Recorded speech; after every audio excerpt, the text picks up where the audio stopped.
கிறிஸ்து இயேசுவில் பிரியமான சகோதரர்களே, சகோதரிகளே,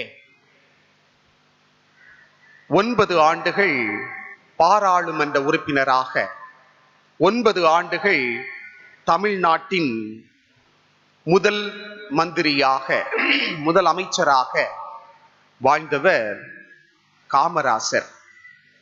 அவருடைய வாழ்க்கை வரலாறு முழுவதுமே அவர் மக்களுக்காகவே வாழ்ந்தார். மக்கள் நலனை முன்னிறுத்தியே தன்னுடைய வாழ்வு முழுவதையும் அர்ப்பணித்துக் கொண்டார் என்று வாசிக்கின்றோம். அவர் இறந்த பொழுது அவருடைய சட்டைப்பையிலே இருந்தது வெறும் 100 ரூபாய். அவரது வங்கி கணக்கிலே அவரது பெயரிலே இருந்தது 125 ரூபாய்.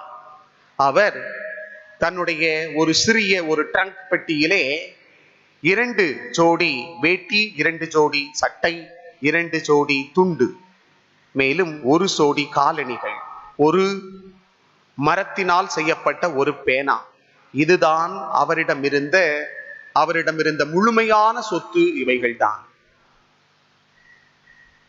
மாமனிதராக, ஒரு ஒப்பற்ற தலைவராக, மக்கள் நலனை மட்டுமே அக்கறை கொண்டு வாழ்ந்த ஒரு தலைவராக காமராசரை போற்றுகின்றது இந்த நல்லுலகம். இன்றைய நடைமுறை வாழ்க்கையிலே நாம் பார்க்கின்றோம் தலைவர்களை. இந்த கோவிட்-19 என்ற நோய் கடந்த 2 ஆண்டுகளாக நம்மை ஆட்டி படைத்துக் கொண்டு இருக்கின்றது. ஏராளமான மக்கள் கொத்து கொத்தாக இறந்து கொண்டிருக்கின்றார்கள். ஆக்சிஜன் கிடைக்காமல் மருத்துவமனைகளிலே நிறைய பேர் இறந்து கொண்டிருக்கின்றார்கள். இன்னும் ஏராளமான மக்கள் மருத்துவமனைகளிலும் வீடுகளிலும் முடங்கி கிடக்கின்றார்கள். பொருளாதாரம் சரிந்து விட்டது. மக்கள் பீதியிலே, பயத்திலே வாழுகின்றார்கள்.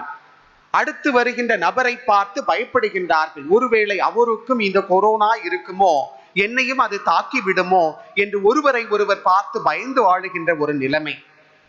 பொருளாதார வீழ்ச்சி, அத்தியாவசிய பொருட்களுடைய விலையேற்றம், இன்னும் பல வழிகளிலே ஏராளமான மக்கள் மருத்துவ வசதி இல்லாமல், உணவில்லாமல் இன்றும் செத்துக் கொண்டிருக்கின்றார்கள். இந்த வேளையிலே நாம் பார்க்கின்ற தலைவர்கள் கும்பமேளாவிலே பங்கு கொள்ளுவது, ஏராளமான கட்டடங்களை கட்டுவது, 3000 கோடியிலே சிலை அமைப்பது, பல்லாயிரம் கோடியிலே அவர்களுடைய பெயரிலே விளையாட்டு மைதானங்களை அமைப்பது, இன்னும் பார்க்கின்றோம் விதவிதமான ஆடைகளை அணிவது, 700 கோடிக்கு தங்களுடைய கட்சி அந்த அலுவலகத்தை பிரம்மாண்டமாக கட்டுவது, நாடு நாடாக ஊர் சுற்றுவது என்று தலைவர்கள் இன்று வாழ்ந்து கொண்டிருக்கின்றார்கள். மக்கள் கொத்து கொத்தாக மடிந்து கொண்டிருக்கின்ற இந்த வேளையிலே தன்னுடைய பிலாத்துவை போல தன்னுடைய கைகளை கழுவிவிட்டு, நீங்களே பார்த்து கொள்ளுங்கள், கைமீறி போய்விட்டது, என்னால் ஒன்றும் செய்ய முடியாது என்று தன்னுடைய வீட்டிலே மயில்களோடும் வாத்துகளோடும் விளையாடி கொண்டிருக்கின்ற தலைவர்களை இன்று நாம் கண்கூடாக பார்க்கின்றோம். இந்த சூழலிலே இத்தகைய இருவிதமான தலைவர்களை பார்த்த இந்த நாட்டிலே, இந்த சூழலிலே இன்று திருச்சபை, இன்றைய வழிபாடு நமக்கு ஒரு தலைவரை முன்வைக்கின்றது. நல்லாயனாம் ஆண்டவர் இயேசு.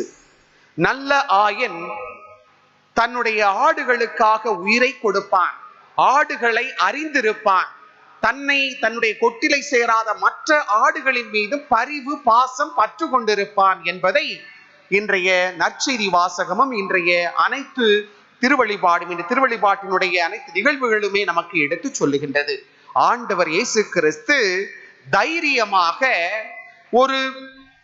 ஒரு அவரிடம் இருந்த அந்த ஆங்கிலத்திலே சொல்லலாம் மாரல் பவர், ஒரு அறநெறி ஆற்றலோடு அவர் சொல்லுகிறார், தைரியமாக சொல்லுகிறார், நானே நல்ல ஆயன், நான் என்னுடைய ஆடுகளுக்காக உயிரை கொடுப்பேன், நானே ஆட்டுக்கொட்டிலுக்கு வாயில், நானே என்னுடைய ஆடுகளை நான் அறிந்திருக்கிறேன், என்னுடைய குரலுக்கு அவை செவிமடுக்கின்றன என்று வார்த்தட்டி சொல்லுகிறார் நம்முடைய ஆண்டவர் இயேசு கிறிஸ்து.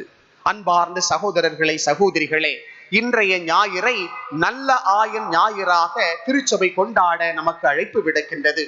ஆண்டவர் இயேசு கிறிஸ்து ஒரு நல்ல தலைமைத்துவத்தினுடைய எடுத்துக்காட்டு. நல்ல தலைவன் எப்படி இருக்க வேண்டும் என்பதை ஆண்டவர் இயேசு கிறிஸ்துனுடைய வார்த்தைகளில் இருந்து மட்டுமல்ல, அவருடைய செயல்களிலிருந்து, அவருடைய உறவு முறைகளிலிருந்து, அவருடைய அனைத்து செயல்பாடுகளிலிருந்தும் அவரை அறிந்து கொள்ளலாம், தெரிந்து கொள்ளலாம், புரிந்து கொள்ளலாம். அவர்தான் நல்ல தலைவர் என்று. முதல் நிகழ்வாக ஆண்டவர் இயேசு சொல்லுவது, நான் என்னுடைய ஆடுகளை அறிந்திருக்கின்றேன், அவை என் குரலுக்கு செவிமடுக்கின்றன. அன்பார்ந்த சகோதர சகோதரிகளே, ஆண்டவர் இயேசு கிறிஸ்து நம் ஒவ்வொருவரையும் தன்னுடைய ஆடுகளை அவர் அறிந்திருக்கிறார், தெரிந்திருக்கின்றார். இதைத்தான் விவிலியம் அழகாக நமக்கு எடுத்துச் சொல்லுகிறது. எவ்வாறு தந்தை கடவுளும் ஆண்டவர் இயேசுவும் நம் அனைவரையும் அறிந்திருக்கிறார், தெரிந்து வைத்திருக்கிறார் என்பதை தாயின் கருவில் உருவாகும் முன்னே நான் உன்னை அறிந்திருக்கிறேன், தெரிந்திருக்கிறேன், உன்னுடைய பெயரை என்னுடைய உள்ளம் கையிலே எழுதி வைத்திருக்கிறேன் என்று சொல்வதன் வழியாக நம் ஒவ்வொருவரையும் அறிந்து வைத்திருக்கின்றார், தெரிந்து வைத்திருக்கின்றார். நாம் இந்த குடும்பத்திலே, இந்த தாயின் வயிற்றிலே நாம் உருவாகி, நாம் கருவாகி, நாம் இங்கே இந்த உலகத்தில் பிறக்க வேண்டும் என்பதை ஆண்டவர் தெரிந்து வைத்திருக்கிறார். நாம் இப்படித்தான் வாழுவோம், நம்முடைய எதிர்காலம் இப்படித்தான் இருக்க போகிறது, நம்முடைய வாழ்வு முறை இதுதான் என்று ஆண்டவர் இயேசு நம் ஒவ்வொருவரையும், நம்முடைய ஒவ்வொருவருடைய அசைவுகளையும் அறிந்து வைத்திருக்கின்றார், தெரிந்து வைத்திருக்கின்றார். திருப்பாடலும் அழகாக சொல்லுகிறது, நான் எழுவதையும் நான் நடப்பதையும் இருப்பதையும் அறிந்து வைத்திருக்கின்றேன், தெரிந்து வைத்திருக்கின்றீர் என்று. ஆக தந்தை கடவுளும் சரி, ஆண்டவர் இயேசுவும் நம் ஒவ்வொருவரையும் அறிந்து வைத்திருக்கின்றார், தெரிந்து வைத்திருக்கின்றார். நம் ஒவ்வொருவரையும் பெயர் சொல்லி அழைக்கிறார். நாம் ஒவ்வொருவரையும் இவரே எனக்குரியவர், உங்களில் ஒருவனையும் நான் அழிவுற விடுவதில்லை, இதோ உலகம் முடியும் வரை நான் எந்நாளும் உங்களோடு இருக்கிறேன் என்று தன்னுடைய பிரசன்னத்தையும் நமக்கு அளித்து நம் ஒவ்வொருவரையும் அறிந்து தெரிந்து வைத்திருக்கின்றவர் நம்முடைய ஆண்டவர். அன்பார்ந்த சகோதர சகோதரிகளே, ஆண்டவர் இயேசு ஒரு நல்ல ஆயனாக, நல்ல தலைவனாக தன்னை நமக்கு வெளிப்படுத்துகின்றார்.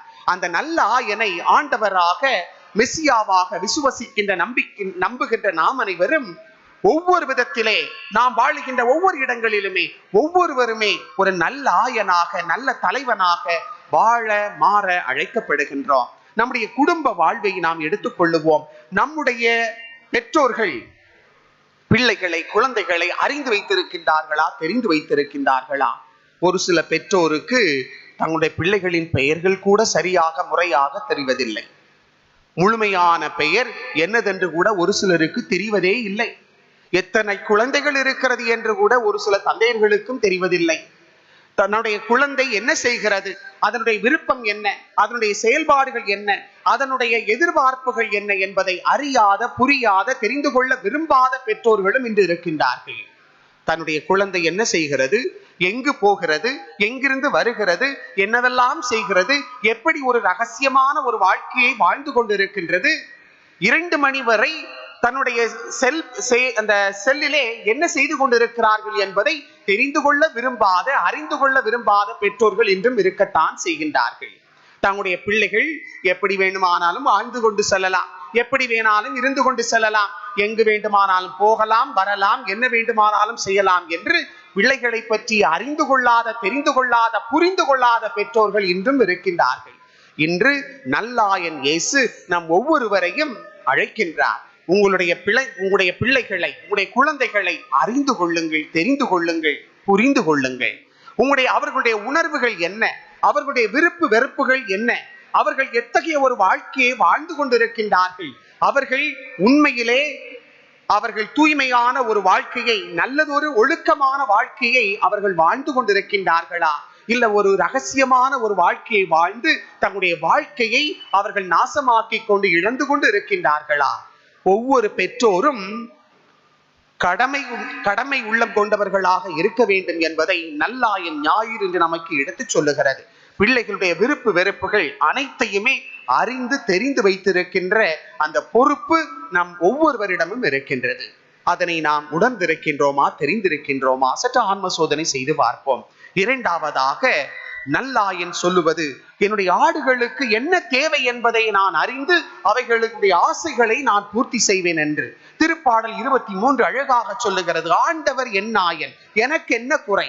பசும்புல் மேய்ச்சலுக்கு என்னை அழைத்து செல்லுகின்றார், எனக்கு நீர்நிலைகளுக்கு என்னை இட்டு செல்லுகின்றார். நல்லாயன் தன்னுடைய குழந்தைகளுக்கு, தன்னுடைய ஆடுகளுக்கு என்ன தேவை என்பதை அறிந்து, தெரிந்து, புரிந்து அவைகளுக்கு உரிய அந்த பணிகளை நிறைவாக செய்கின்றார். அதுதான் நல்லாயனுடைய உன்னதமான ஒரு பண்பு. அன்பார்ந்த சகோதர சகோதரிகளே, ஆண்டவர் இயேசு நல்லாயனாம் ஆண்டவர் இயேசு நமக்கு என்ன தேவை, நமக்கு எப்படி வாழ வேண்டும், எப்படி வளர வேண்டும் என்பதை அனைத்து ஒழுக்க நெறிகளாக, வழிமுறைகளாக, வாழ்க்கை முறைகளாக, தன்னுடைய போதனையின் வழியாக அனைத்தையுமே நமக்கு எடுத்து சொல்லி இருக்கின்றார். தன்னுடைய வாழ்வின் வழியாக அனைத்தையுமே நமக்கு எடுத்து சொல்லி இருக்கின்றார். இப்படித்தான் வாழ வேண்டும், இதுதான் இறையாட்சி மதிப்பீடுகள் என்று இறையாட்சி மதிப்பீடுகளை நமக்குள் விதைத்து நாம் அனைவரும் இப்படித்தான் வாழ வேண்டும், அதுதான் உண்மையான மகிழ்ச்சிக்கும் நிறைவாழ்வுக்கும் இட்டு செல்லும் என்ற அந்த உண்மையை நம் அனைவருக்கும் எண்பித்து காட்டியிருக்கின்றார் நம் நல்லாயன் ஆண்டவர் இயேசு. அது மட்டுமல்லாமல் நல்லாயன் இயேசு நாம் வாழ வேண்டும், வளர வேண்டும் என்பதற்காக தன்னுடைய உடலையும் இரத்தத்தையும் உணவாக தந்தவர் நம்முடைய ஆண்டவர். தன்னுடைய வாழ்வு முழுவதையுமே நமக்காக தந்தவர் ஆண்டவர் இயேசு. ஆக நமக்கு நம்முடைய தேவைகளை அறிந்தவர், தெரிந்தவர், அவைகளை நிறைவாக பூர்த்தி செய்கின்றவர் நல்லாயன் ஆண்டவர் இயேசு. எவ்வாறு ஒரு ஆயன் ஆடுகளுக்கு தேவையான உணவை கொடுப்பான், அதற்கு தவறி செல்ற ஆடுகளை தேடி செல்லுவான், நோயுற்ற ஆடுகளுக்கு அதிக முக்கியத்துவம் கொடுத்து அவைகளை பேணுவான், மேலும் அவைகளுக்கு என்னென்ன தேவையோ எந்த நேரத்திலே என்ன கொடுக்க வேண்டும் என்பதை அறிந்து புரிந்து வைத்திருக்கின்ற ஆயனை போல ஆண்டவர் இயேசுவும் இருக்கிறார். அன்பார்ந்த சகோதரர்களே, சகோதரிகளே, இந்த ஒரு நல்ல ஆயனை மெசியாவாக, மீட்பராக, ஆண்டவராக நம்புகின்ற நாமும் நம்முடைய ஆடுகளுடைய விருப்பங்களை அறிந்திருக்க வேண்டும். அவர்களுடைய விருப்பங்களை, தேவைகளை நாம் பூர்த்தி செய்ய வேண்டும். ஒரு நல்ல தந்தை, ஒரு நல்ல தாய் உழைக்கின்றவராக, குழந்தைகளை பேணி பாதுகாப்பவராக, அவர்களுடைய தேவைகளை அறிந்து தெரிந்து புரிந்து செய்கின்றவர்களாக இருக்க வேண்டும். ஒவ்வொரு தாய்க்கும் ஒவ்வொரு தந்தைக்கும் குழந்தைகளுக்கு உணவு கொடுப்பதும், நல்ல கல்வி அறிவை கொடுப்பதும், நல்ல ஒழுக்கங்களை ஊட்டி வளர்ப்பதும், அவர்களுடைய அன்றாட தேவைகளை பூர்த்தி செய்வதும் அவர்களுக்குரிய கடமை. அதை நாம் உணர்ந்து கொள்ள வேண்டும். இன்று எத்தனையோ குழந்தைகள் அனாதைகளாக விடப்பட்டிருக்கிறார்கள். தகுந்த உணவில்லாமல் அடுத்த வீடுகளுக்கு சென்று உணவருந்துகின்ற பிள்ளைகளும் இருக்கத்தான் செய்கின்றார்கள்.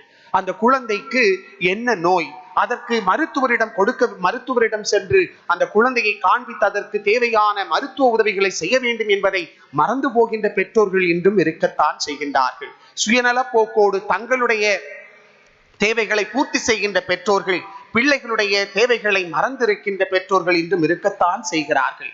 நல்ல கல்வி அறிவை புகட்டுவது, நல்ல கல்வி தளங்களிலே குழந்தைகளை சேர்ப்பது என்பது பெற்றோர்களுடைய தலையாய கடமை. இன்று பல பெற்றோர்கள் பொறுப்பற்றவர்களாக கடைசி நேரத்தில் அட்மிஷனுக்கு ஓடுகிறவங்க நிறைய பேர் இருக்கிறாங்க. கடைசி நேரத்தில் ஃபீஸ் கட்ட முடியாம அங்குங்கும் அலைகின்றவர்கள் இன்னும் இருக்கிறார்கள். வாழ்க்கையை திட்டமிடாமல், பிள்ளைகளுடைய வளர்ச்சியை முன்னிறுத்தாமல், அவர்களுடைய எதிர்காலத்தை பற்றிய எந்த ஒரு சிந்தனையுமே இல்லாமல் வாழுகின்ற பெற்றோர்களுக்கு இன்றைய நல்ல ஆயன் நமக்கு ஒரு எடுத்துக்காட்டாக பிள்ளைகள் மீது அக்கறை கொண்டு அவர்களுடைய தேவைகளை பூர்த்தி செய்கின்ற நல்ல ஆயர்களாக மாற வாழ அழைக்கின்றார். நல்ல ஆயன் நோயுற்ற ஆடுகளை தேடி செல்லுகின்றான். எந்தெந்த குழந்தைகள், எந்தெந்த இளைஞர்கள் தங்களுடைய வாழ்விலை இலக்கற்று திரிகின்றார்களோ, தான் தோன்றித்தனமாக திரிகின்றார்களோ, அவர்கள் மீது பொறுப்புள்ள பெற்றோர்கள் அவர்களுக்கு உரிய நல்ல வழிகாட்டுதலை தருகின்ற, அவர்களை அழைத்து அருகே அமர்த்தி அவர்களுடைய தோள்கள் மேல் கைகளை இட்டு, உனக்கு என்ன தேவை, ஏன் இத்தகைய பிரச்சனைகளிலே நீ உழந்து கொண்டிருக்கிறாய், உனக்கு என்ன கவலை, உனக்கு என்ன தேவை என்று அவர்களுடைய தேவைகளை தெரிந்து கொள்ளுகின்ற பெற்றோர்களாக நாம் அனைவரும் மாற வாழ இந்த நல்ல ஆயன் நமக்கு அழைப்பு விடுக்கின்றார். இறுதியாக நல்ல ஆயன் என்பவர் தன்னுடைய ஆடுகளுக்காக உயிரை கொடுப்பவன், உயிரை எடுப்பவன் அல்ல, உயிரை கொடுக்கின்ற நல்ல ஆயன். சில நாட்களுக்கு முன்பு சிசிடிவி கேமராவிலே பதிவான ஒரு சிறிய ஒரு காட்சியை இந்த வாட்ஸ்அப்பிலே அனுப்பியிருந்தார்கள். அதில் எப்படி என்றால், ஒரு தந்தை ஒரு சிறு குழந்தையை, ஏறக்குறைய அதற்கு ஒரு 10 மாதம் இருக்கும் அல்லது 1 வயதுதான் இருக்கும் அந்த குழந்தைக்கு, அந்த குழந்தையை தன்னுடைய இருசக்கர வாகனத்தை, மோட்டார் பைக்கின் முன்னாலே அமர்த்தி வைத்து விட்டு அந்த தந்தையானவர் வருகின்றார். வந்து ஒரு இடத்திலே அந்த வண்டியை நிறுத்திவிட்டு தான் வைத்திருந்த பையை பக்கத்திலே வைத்து விட்டு தன்னுடைய குழந்தையை பார்க்கின்றார். எதிரே ஒரு ட்ரக், ஒரு வாகனம் வேகமாக தன்னுடைய குழந்தை அந்த வாகனத்தின் மீது ஓதுவதற்காக தரிகட்டு வருகிறது. சற்றும் தாமதிக்காமல் அனைத்தையும் தூக்கி வீசிவிட்டு அந்த குழந்தையை தூக்கி வெளியே வைக்கின்றார். அந்த நேரத்திலே அந்த ட்ரக்கானது அந்த இருசக்கர வாகனத்தை அடித்து நொறுக்குகின்றது. அதனுடைய விளைவு குழந்தை காப்பாற்றப்படுகிறது. அந்த தந்தையினுடைய கால்களிலே அந்த ட்ரக்கானது ஏறி போய் ரத்தம் வழிகின்றது. சிறு குழந்தைகளை நாம் பார்க்கின்றோம். தூக்கி அப்படியே நாம் மேலே விட்டு கீழே இறக்கும் போது அது சிரிக்கும். அந்த தந்தை செய்த செயலை பார்த்து அந்த குழந்தை சிரிக்கின்றது. ஆனால் வலியால் துடிக்கின்ற அந்த தந்தை அந்த குழந்தையின் மகிழ்ச்சியிலே நானும் பங்கு பெற வேண்டும் என்பதற்காக வலிகளை மறந்து அந்த குழந்தையை நோக்கி சிரிக்கின்றார், புன்னகைக்கின்றார். கால்களிலே ரத்தம் வழிந்து ஓடுகின்றது. இதுதான் தந்தை, இதுதான் நல்லாயனுடைய பண்பு. குழந்தைகளுடைய மகிழ்ச்சியும் குழந்தைகள் வாழ வேண்டும் என்பதற்காக தன்னுடைய உயிரை பொருட்படுத்தாத, வலிகளை பொருட்படுத்தாத உண்மையான தலைவனாக, உண்மையான ஒரு தந்தையாக இன்றைய நல்லாயன் வாழ நமக்கு அழைப்பு விடுக்கின்றார். இன்று நாம் நடைமுறை வாழ்க்கையிலே பார்க்கின்றோம், தினம் தினமும் செய்தித்தாள்களிலே பார்க்கின்றோம். ஒரு சில பெற்றோர்கள் தங்களுடைய சுயநலத்திற்காக குழந்தைகளுடைய உயிரை எடுக்கின்ற, உயிரை கொடுக்கின்ற பெற்றோர்கள் அல்ல, உயிரை எடுக்கின்ற பெற்றோர்களை இன்று நாம் பார்க்கின்றோம். தன்னுடைய கள்ளத்தனமான உறவை பார்த்து விட்டது என்பதற்காக தான் பெற்ற 2 குழந்தைகளை கழுத்தறுத்து கொன்ற தாய்மார்கள் இருக்கத்தான் செய்கின்றார்கள். தன்னுடைய தவறான கள்ள உறவை பார்த்துவிட்ட மகனை தலையணை அமுக்கி கொன்ற தந்தையும் இன்று நாம் பார்க்கின்றோம். அன்பார்ந்த சகோதரர்களே, சகோதரிகளே, நல்ல தலைவன், நல்ல தந்தை அல்லது நல்ல ஆயன் தன்னுடைய ஆடுகளுக்காக உயிரையே கொடுப்பான், உயிரை எடுப்பவன் அல்ல. ஆண்டவர் இயேசு கிறிஸ்து நல்ல ஆயன், தன்னுடைய ஆடுகளுக்காக தன்னுடைய உயிரையே கொடுப்பான். ஓநாய்கள் வரும் பொழுது அவன் ஓடி விடுவது அல்ல, மாறாக அவன் தன்னுடைய ஆடுகளை பாதுகாக்கும் பொருட்டு அவன் முன்னே நின்று அந்த ஓநாயோடு போரிட்டு ஒருவேளை அவன் சாவான், இல்லது அவன் அந்த ஆடுகளை காப்பாற்றுவான். அன்பார்ந்த சகோதர சகோதரிகளே, நல்லாயன் என்பவன் தன்னுடைய உயிரை கொடுக்க முன்வருபவன், உயிரை எடுக்கின்றவன் அல்ல. பிறருடைய உயிர்களை தன்னுடைய உயிரை காத்துக் கொள்வதற்காக இழக்க துணிபவன் அல்ல. அவன் உண்மையான தந்தையும் அல்ல, உண்மையான தலைவனும் அல்ல, உண்மையான ஆயனும் அல்ல. ஆயன் தன்னுடைய ஆடுகளுக்காக உயிரை கொடுப்பான். ஆண்டவர் இயேசு, நல்லாயனாம் ஆண்டவர் இயேசு தன்னுடைய உயிரை கொடுக்கிறேன் என்று சொன்னதோடு மட்டுமல்லாமல் சிலுவையிலே ரத்தம் சிந்தி பாடுபட்டு நமக்காக இறந்த நல்லதொரு தலைவன் ஆண்டவர் இயேசு. நல்ல ஆயன் ஆண்டவர் இயேசுவை நம்புகின்ற நாம் அனைவரும் நம்முடைய ஆடுகளுக்காக, நம்மை சார்ந்திருக்கின்றவர்களுக்காக எதையும் இழக்க தயாராக இருக்க வேண்டும். நம்முடைய நேரத்தை, நம்முடைய திறமைகளை, ஆற்றலை, சக்தியை, நம்முடைய விருப்பவைகளை தாரை வார்த்து கொடுக்க, தாராள மனதோடு கொடுக்க தயார் நிலையில் இருப்பவர் தான் உண்மையான ஆயன். இந்த பண்புகள் நம்மிடம் இருக்கின்றதா?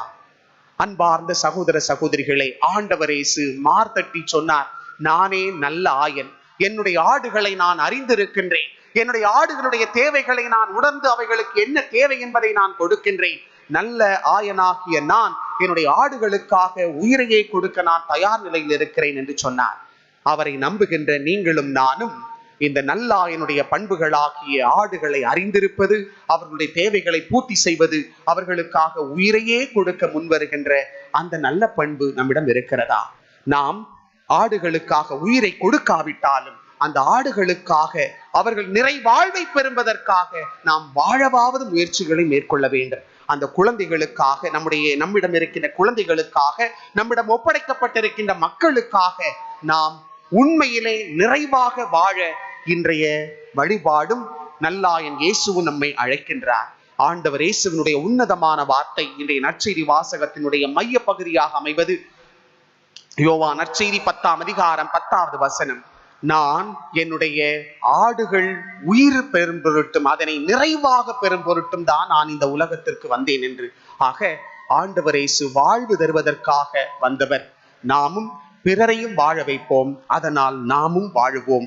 நல்ல ஆயனுடைய அனைத்து பண்புகளை நாம் நமதாக்கி கொண்டு இறைவனுக்கேற்ற உன்னத தலைவர்களாக, தந்தையாக, தாயாக, மகனாக, மகளாக, சகோதரனாக, சகோதரியாக மாற வாழ நல்லாயன் இயேசுவிடம் இத்திருப்பலியிலே வரம் கேட்போம். ஆமென்.